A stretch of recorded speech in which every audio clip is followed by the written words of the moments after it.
Are you getting rained on? Yes, it's freezing. And I just heard, help! Help! This is mental.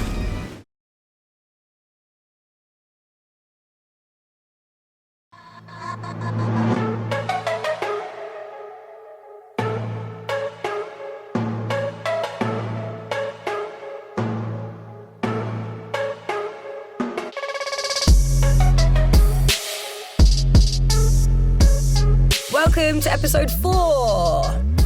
Greatness is about pushing yourself past your limits and out of your comfort zone. And when you do, you reap the benefits. For episode 4, we're going to head to Cumbria and we're going to learn how to survive in the wild. It's going to be insane. We're going to learn everything about shelter building and fire making in one day, and then the next night we're going to sleep outside alone in a shelter that we built ourselves. I've never done anything like this before. I've camped, but I've never had to survive with only my bare hands in the wild. I saw the YouTuber Primitive Technology. What a G. He made his own axe, and he cut down a tree with his own axe, made with his bare hands. He made a full tiled roof on a house. He made a heated floor within that tiled roof. In an underfloor heated house with his bare hands. It was beautiful. Using nothing but nature around him. I can't wait to spend the weekend just like immersing myself in the Lake District's natural landscape. This is our second episode sponsored by HP Sprocket. The HP Sprocket is a portable printer that you can connect to your phone via Bluetooth and take with you on the go and print pictures. I'm feeling really good about this episode. I'm very confident. I feel like this is the episode where we're going to learn the most. We found this incredible woman, she's called Debs, and she's travelled the world on bushcraft and survivalist expeditions. My name's Debs Fletcher and I'm a wilderness skills instructor. I work in woods like this in the UK and in loads of different environments around the world, from jungles to the Arctic. She's going to be teaching us some of the core things for wilderness survival so that we can spend a day out here on our own in the Cumbrian woods, making a shelter, building a fire and sleeping in the wilderness by ourselves.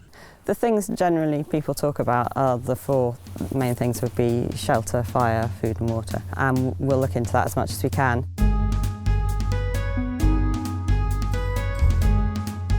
This is to just give you an idea of a design that might be good in the winter. The walls built of leaf litter have to be a whole arm's depth all the way from the outside to the wall inside. Who's got a longer arm? Go on. And apparently it's torrential rain tomorrow night, so it's very important that we have Torrential? a steep... Yeah, this is what I'm saying to you. So this is designed around a sort of bed. And the purpose of this is to get you up off the ground so that you're not losing heat to the ground. This is going to be cool. I'm going to be so anxious all night with a fire right next to me. Yeah. So you live outdoors for 6 months? Yeah. You don't live inside for any of that? No. Really? Yeah. So we usually move outside in April and it lasts until October. So nice to hear about such alternative ways of life. I would love to do something like that. You're so set for a zombie apocalypse. That is so good. I play loads of post-apocalyptic video games. I really want the apocalypse to happen. Like in some recess of my brain, I wish that I would have the opportunity to just run into the forest. I'm just going to go ahead and touch wood that we don't have a zombie apocalypse anytime soon. We need to look for dead branches that we can snap with our own hands so we don't need the knives. Branches that are off the ground so they're not wet. We use our ears a lot for choosing dead wood for firewood making, so you want it to snap really cleanly and crisply. The perfect sound, ready, 1, 2, 3. Oh. The bark that's peeled off the birch trees is going to be what we use to start our fire. So the bark peels off in these sheets. Ooh, that's so satisfying. Oh, it's so nice to do.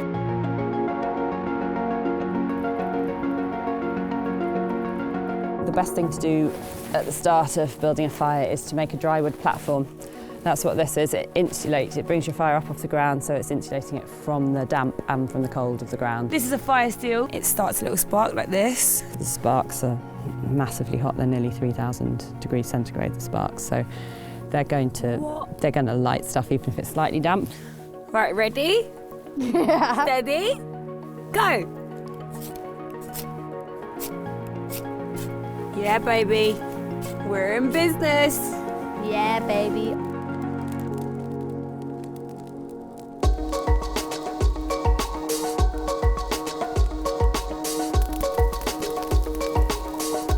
Am I doing it right, Debs? Yeah, you just want all of it on. You need more fuel there. This is really satisfying. This is great. It's like a pet. I feel like it's kind of alive. This is the oldest trick in the book. Yeah, it is literally the oldest trick in the book. We did it. Yeah. Good one.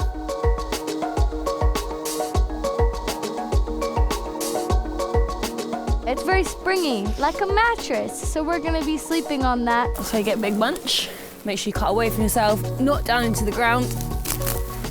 Thank you. You're all so wonderful. Thank you.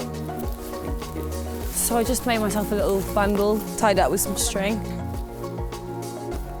Way! Let's go. Come on, guys, this way. North Star's over there. You get them into a good bundle and you feed them in there. Once they're pushed in there, you have to lower that down. I see where this is going. But we'll be sleeping on these tomorrow. And now I'm gonna sit on it and test it out. Is it a spongy mat? Whoa. That's a good mat. Oh, it's actually pretty spongy, man. It's all right. It's all right. It'll do the trick. I could sleep on that. So you're each going to have use of a knife and a saw. These saws, if you even snag your finger on the way past, just draw a lot of blood. So you have to be really careful with them, and particularly when you're folding them back in, make sure you don't have your fingers there. What you want to do to give the tree more chance of growing back, you want it to be right down at the ground. So you get into a position really quite low, and ideally all of the cuts slope away from the centre of the tree. Wait. Yeah. All right, got it. With using a saw, it's more efficient if you use the full length of the saw blade. So you want to be doing long sweeping cuts like that. Yeah, brilliant. Okay, cool, well done.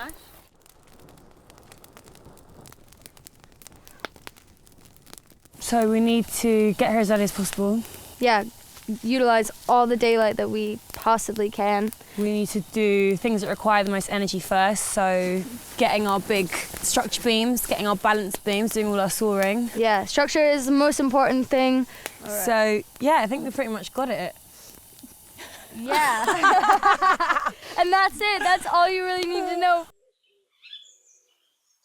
Today we've got no Debs. It's just us and the Cairo crew, and everybody's lives are in our hands. Torrential rain will start in the early evening. Torrential rain. Torrential rain, which is not just rain, it's torrential. We need to go find our plot of land to build our shelter. We've got a lot to do and we've got to do it fast. Let's get to stepping, my friend.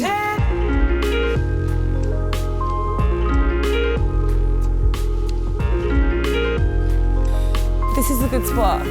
Yeah, it's all right. We're just clearing the ground first. All right. Can you grab one Crossbar that's number like one. this thick?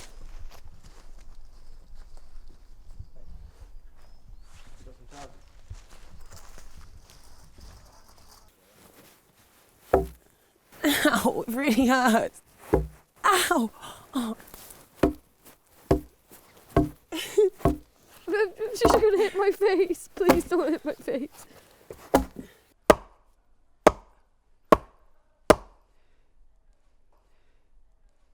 My trousers broke. I've had to borrow Liv from Cairo Crew's trousers, and those don't fit either. Ah! Bruv. My girl. That's. Ah! Ow! You okay? I'm sorry. Is it all right? She's right. Can you hang off it? Go on. Uh-oh. Hold The whole thing's gonna go. to actually hang off it. This is so hard. How are we gonna do all of these? How are we gonna make a bed?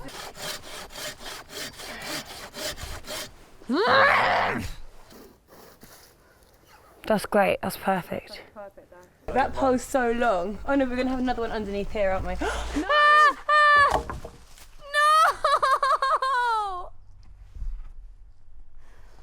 No!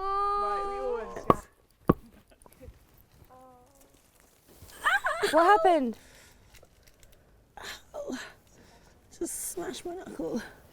I'm having a little rest because I bashed my finger when I was trying to bash in the thingy, and now it looks like I've got a big swollen witch's finger. Do you think anything's broken? I don't know.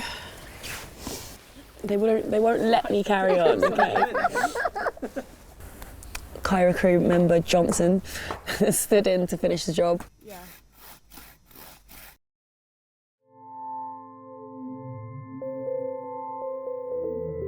We've got our tools, and we got loads and loads and loads of branches. Putting some muscle.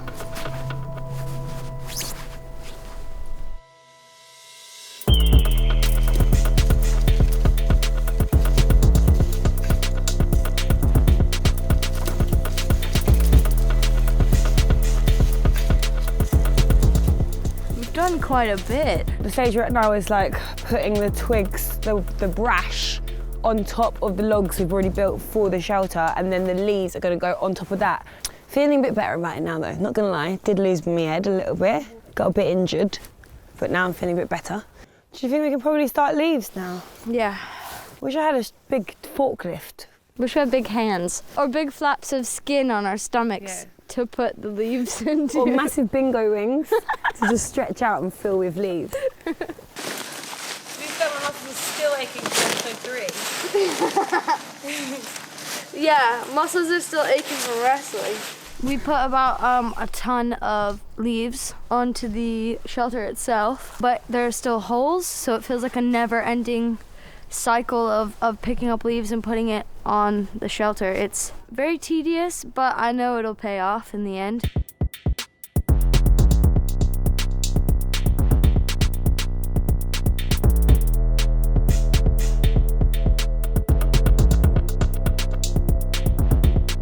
Welcome to my crib. This is the beginnings of our firewood stash. It's covered in leaves now, but we're doing pretty good. This is where I'm sleeping. This is where Emerald's gonna sleep. Mine actually looks a bit bigger. That one is definitely smaller. Poor Emerald, I've called that. I've already put my energy on that side. Over here is a hole, if you'll see there, that we need to fill. Hole there, hole there. Oh gosh, there are a lot of holes. It's not the best, but cosmetically, aesthetically, it looks pretty good. Emerald! Walk on, Root girl. Emerald! Hey guys, honey, I'm home. So we found this cool little thing. So the honeysuckle is twisted around a branch, and it makes for perfect exterior design. Exterior design. Deb's is gonna come and she's gonna grade our shelter and make sure that it is sturdy enough for us to actually do some sleeping in it. This is it. I don't know. Wow. It looks good. It looks good. It looks You good. think it looks good? Yeah. Oh, that's amazing. That is a lot of work. Wow. So how thick do you reckon it is? Is it a full arm thickness, do you reckon? No. Over the whole thing? No. Half an arm. Do you think a few more bags of leaves? Half an arm. Yeah, half an arm there. Fabulous. Okay, let's go make a bed. Right, let's do this. Let's go get our loom going.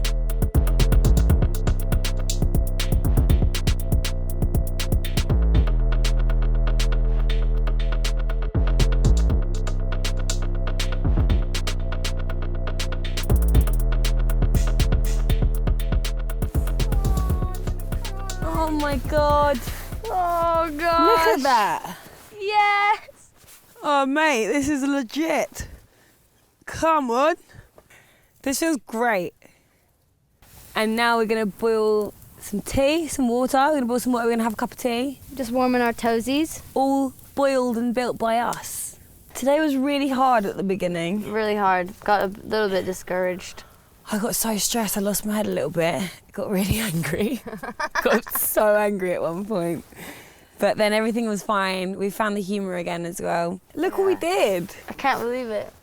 It just makes you really think when you get back home how much you take for granted, how inspiring somebody like Deb is as well, and how nice it is to meet somebody like that living outside for 6 months of the year. Yeah. Seems like such a crazy, crazy thing to me, but it's just so a part of her life, and she's so good at what she does.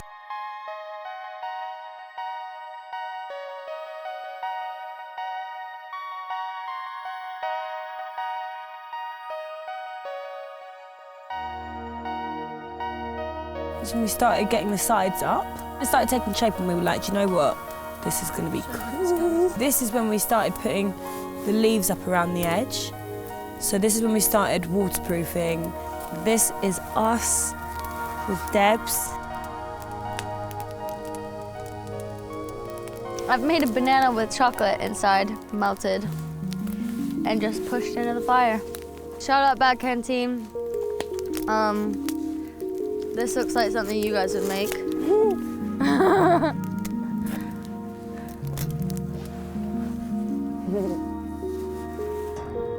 Yes, my mattress feels horrible. I'm so happy that things are going to be falling on my face all night. Me too, rain, leaves, sticks.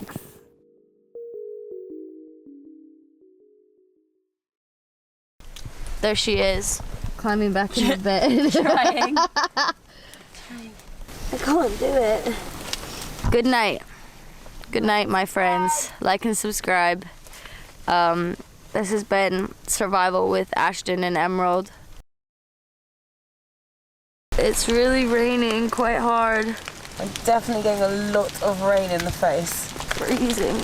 It's freezing. Survival, baby. Survival gang. Yeah.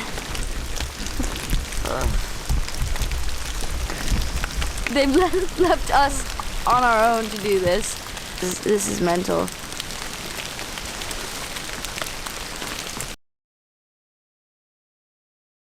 How are you doing? Not being good. Why not? Well, our shelter's flooded.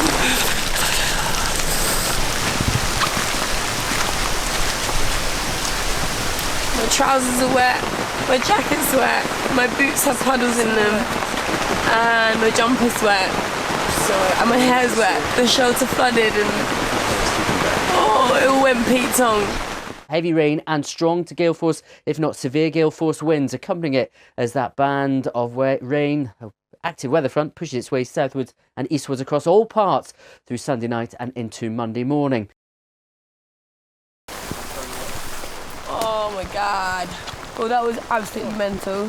About 1 in the morning, I woke up and realised my entire body was drenched in rain. Ashton and I communicated through the night, like, should we stay? Should we go? So we stuck it out for a couple more hours, and then about 3 a.m. we were like, we can't do this. Last night, it was a torrential storm. They haven't had rain like that in Cumbria for years. We stuck it out so hard. At 3 in the morning, we were like, we need to stay here. But then it got so bad that we were like, no. But honestly, we tried so hard.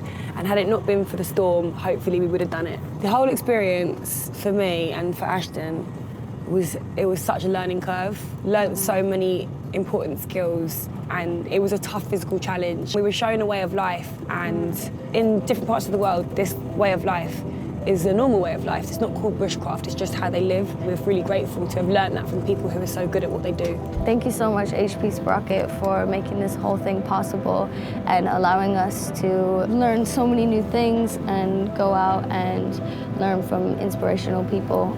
Next up, we're going to Namibia. It's going to be so exciting. It's going to be something completely different from what we've done before. We're really psyched, and we can't wait for you guys to see. Thanks, everyone, for watching and commenting and sharing our episodes. Like and subscribe. Yeah, like and subscribe. We really appreciate it. I refuse to take this as a loss. We won. We won. You hear that?